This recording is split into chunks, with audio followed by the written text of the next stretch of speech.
पूर्व भागातील विडी घरकुल परिसरातील प्रभाग क्रमांक 10 आणि 11 मधील ललिता अंबिका देवी मंदिरात रविवारी नागरिकांच्या समस्यांवर तोडगा काढण्यासाठी आपला दरबार उपक्रमाचे आयोजन करण्यात आले।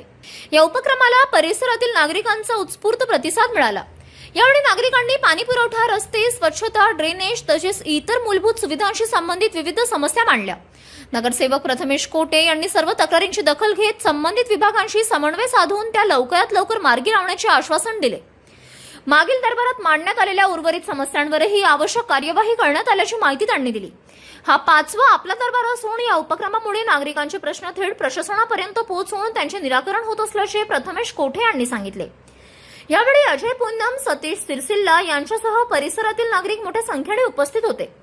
नागरिकांच्या सहभागामुळे हा उपक्रम प्रभावी ठरत असून आगामी काळातही तो नियमितपणे आयोजित केला जाणार असल्याचे सांगण्यात आले।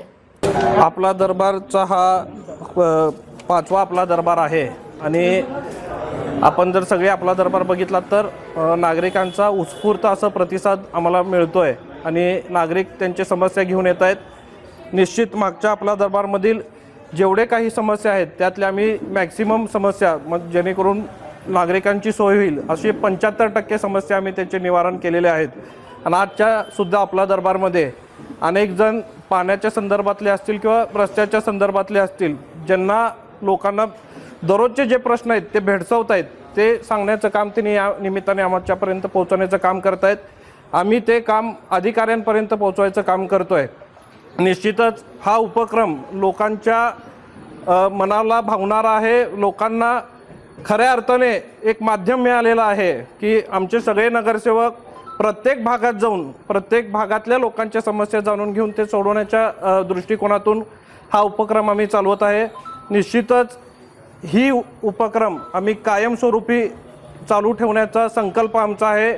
महिन्यातले 2 रविवार आम्ही हा उपक्रम चालवत आहे। प्रत्येक भागात जाऊन म्हणजे प्रत्येक भागातले लोक एकाच ठिकाणी बसल्यानंतर ते आपल्यापर्यंत येऊ शकणार नाहीत, त्या दृष्टिकोनातून प्रत्येक त्यांच्या भागापर्यंत जाऊन आम्ही हे उपक्रम राबवत आहे। आता प्रामुख्याने कोणत्या समस्या नागरिकांना भेडसावत आहे सध्या? रस्त्याचे समस्या काही आहेत, पावसाळा चालू झालेला आहे, काही पाण्याच्या संदर्भातले घाण पाणी काही भागात येत आहे, अशा समस्या नागरिकांच्या आहेत। आणि सध्या लाईटचा सुद्धा मला वाटतं आपल्या सर्वांना प्रश्न माहिती आहे की स्मार्ट मीटर बसवल्यानंतर अनेकांचे बिल वाढलेले अनेकांना अनुभवायला मिळत आहेत। पण ते कशामुळे झालेले आहेत आपल्याला सर्वांना माहिती आहे की आपले मुख्यमंत्र्यांनी विधान भवनात सांगितलं होतं की स्मार्ट मीटरमुळे कुठलंच बिल वाढलेलं नाही आहे।